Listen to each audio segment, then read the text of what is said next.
Xin chào mọi người. Nước Áo và Cộng hòa Séc đều nằm ở trung tâm của châu Âu với diện tích và dân số na ná nhau, và hai nước đều tự coi là trái tim của châu Âu, do đó có thể nói châu Âu có tới hai quả tim, và vì thế thực sự cả hai nước này đều rất khỏe và đều là cường quốc về du lịch. Nói vui vậy thôi, hôm nay Travel EU sẽ tiếp tục đưa các bạn đi thăm nước Áo, tham quan một thành phố di sản, đó là thành phố Zandvoort với lịch sử rất lâu đời.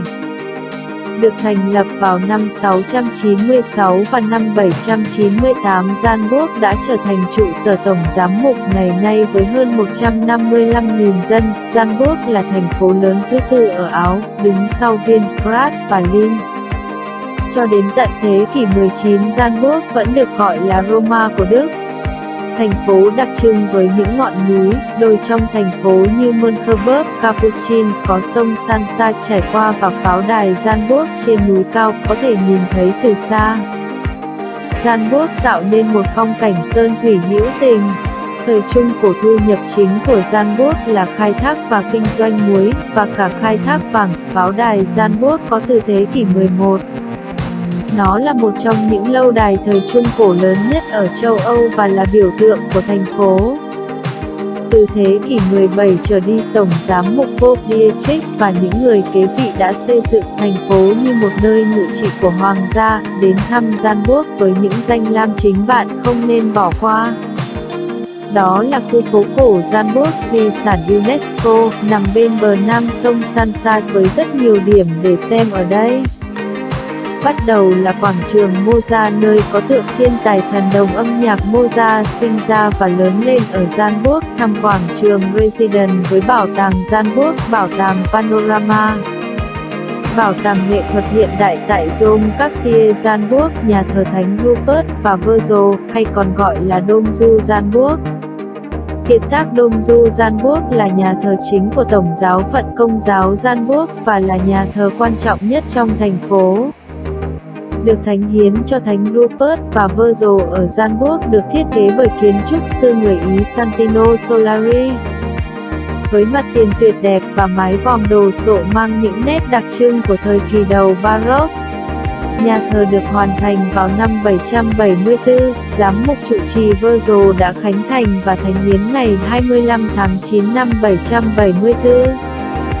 Lịch sử nhà thờ đã 5 lần bị hỏa hoạn vào các năm 1127, 1167, 1312, 1598 và 1859 và đều được sửa hoặc xây dựng lại.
Cạnh nhà thờ phía nam là quảng trường Kapitel Kapiteplat với đài phun nước Kapitel Servam ngay dưới chân pháo đài.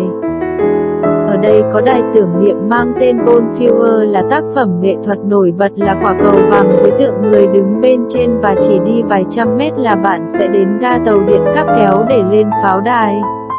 Gianburg, các bạn nên lên thăm pháo đài để có thể quan sát toàn cảnh thành phố Gianburg với rất nhiều nhà thờ và các công trình cổ kính đẹp.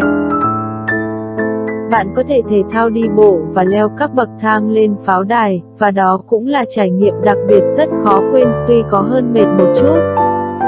Để nhanh và đỡ mệt bạn có thể lên pháo đài bằng tàu điện cáp kéo Festungsbahn, hoạt động từ năm 1892 và rất được người dân Gianburg cũng như khách du lịch ưa chuộng. Chuyên chở hơn 2 triệu hành khách mỗi năm lên pháo đài Gianburg và đây là một trong những tàu cáp kéo cổ nhất thế giới còn hoạt động cho đến ngày nay. Vé tàu bao gồm cả vé tham quan giá 15,7 euro, nếu leo bộ lên thành có thể đi lên từ vài hướng và vé chỉ rẻ hơn được một chút. Pháo đài cổ Hohenzollernburg gọi tắt là pháo đài Gianburg nằm trên đồi Mönchengladbach. Pháo đài Gianburg hơn 900 năm tuổi là điểm nhấn nổi bật nhất ở Gianburg. Ban đầu nó chỉ là một pháo đài phòng thủ, được xây dựng vào năm 1077 bởi Tổng giám mục Gebhard. Những người kế vị của ông sau đó đã dần thay đổi kiến trúc của pháo đài, cho đến khi cuối cùng được xây sửa có diện mạo như ngày nay. Công việc này được tiến hành dưới triều đại của Tổng giám mục Leonhard ở Coisat vào khoảng năm 1500. Vào thời điểm đó, đối phó với các cuộc nổi dậy của nông dân, các tổng giám mục của Gianburg đã dùng pháo đài là nơi phòng thủ và ẩn náu an toàn, mặc dù đã nhiều lần bị tấn công. Nhưng pháo đài chưa bao giờ bị chinh phục trong suốt lịch sử của nó.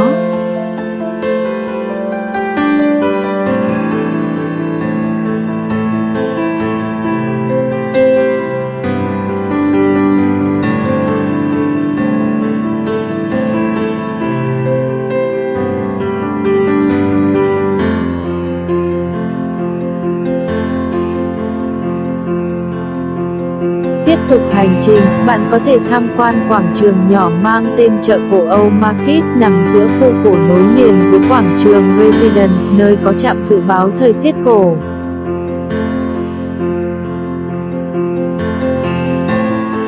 Đặc biệt đừng bỏ qua di tích đài phun nước, trạm ngựa cổ Masto Servam với những bức bích họa ngựa trang trí công phu và nhóm tượng người nuôi và thuần ngựa.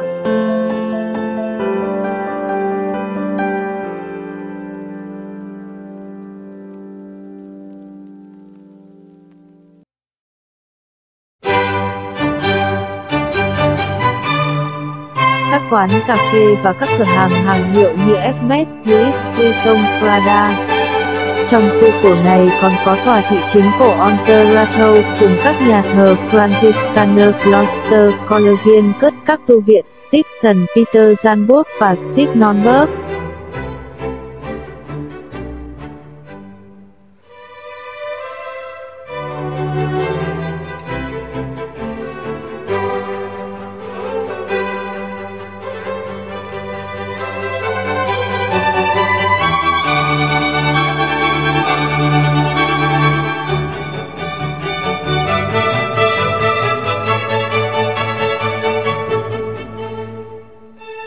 Có thể mua đặc sản lưu niệm ở đây từ kẹo sô-cô-la với bao bì Moza đến đồng hồ Rolex hay túi xách Louis Vuitton giá vài chục ngàn euro.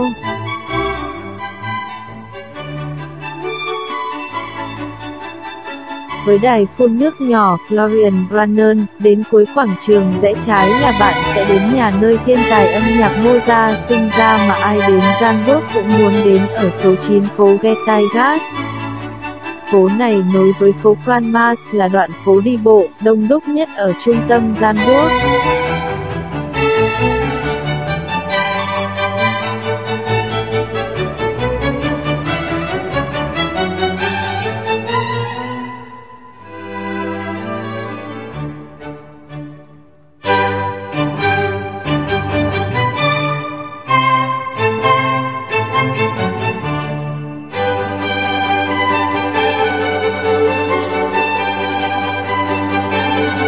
Cầu tình Fingerstep là cây cầu nhỏ chỉ dành cho người đi bộ, tuy mới có, nhưng đã được giới trẻ yêu thích và hai lan can cầu là điểm lý tưởng để đặt khóa tình yêu. Để cầu không bị quá tải, có một tổ bảo dưỡng chuyên mang kìm cộng lực và xô đi cắt bỏ bớt khóa, nhưng họ làm không xuể cho nên khóa tình yêu ở đây mọc lên như nấm. Trồng nhiều như các chùm nho vậy, giá mà ở đây cho phép thợ khóa Việt Nam hành nghề bao bảo dưỡng cầu chắc chắn sẽ không phải cắt mà là mở khóa tình yêu, bán lại, tái sử dụng khóa.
Mùa hè các giới trẻ hay ra bờ sông Sunset ngồi tâm sự hay đơn giản hóng mát tâm tình.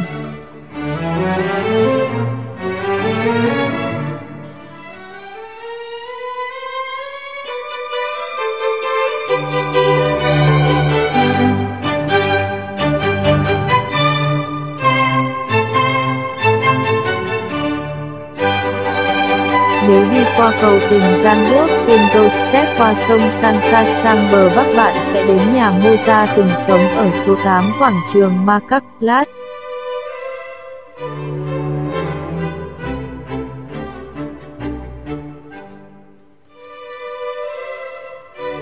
Điểm du lịch nổi bật khác của Gianburg là cung điện Mirabell và vườn thượng uyển bên bờ bắc sông Sunset đối diện nhà thờ hai tháp chuông Andrakirche Gianburg. Được liệt kê là di sản thế giới của UNESCO như một phần của trung tâm lịch sử của thành phố. Mirabell có nghĩa là đẹp ngưỡng mộ, gốc tiếng Ý Mirabile là đáng ngưỡng mộ, còn Bella là đẹp. Được xây dựng vào khoảng năm 1606 theo kiểu Ý và Pháp theo ý muốn của Hoàng tử giám mục Dietrich Retonau. Để tặng cho người vợ không hôn thú của ông là bà Slomia, người có với ông 15 hậu duệ. Khi Dietrich Retonau bị phế truất và bị cầm tù, năm 1612, vợ ông, bà An và gia đình đã bị trục xuất khỏi đây. Năm 1710, cung điện được xây dựng lại theo phong cách Baroque tráng lệ theo thiết kế của Johann Lucas Hildebrand. Diện mạo tân cổ điển hiện tại của cung điện có từ khoảng năm 1818, khi cung điện được khôi phục lại sau một trận hỏa hoạn. Vào đầu thế kỷ 19, Thái tử Louis Bavorsky I của Bavaria thuộc dòng họ Wittelsbach đã sống trong cung điện như phó vương công tước Gianburg vào ngày 1 tháng 6 năm 1815. Con trai ông là Ota Bavorsky sinh ra ở đây sau này đã trở thành vua của Hy Lạp với cái tên Ota I.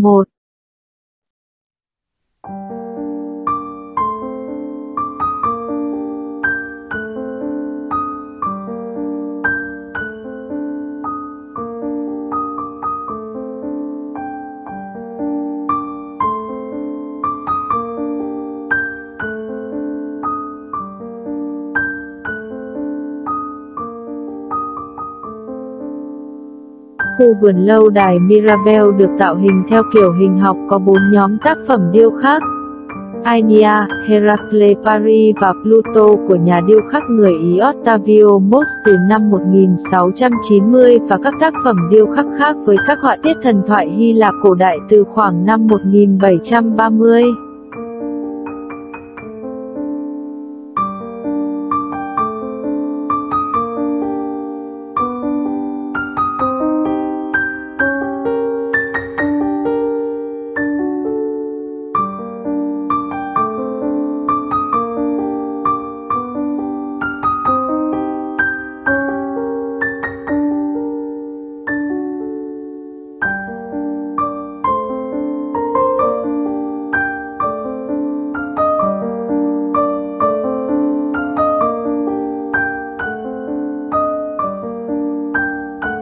Nếu du lịch Áo cùng với ngôi làng cổ Hallstatt, các bạn không nên bỏ qua Salzburg, điểm du lịch đẹp và hấp dẫn này.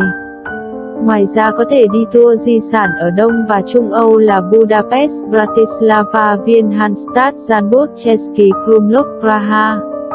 Trong đó ba thành phố Budapest, Viên và Praha đều được coi là Paris ở Đông Âu.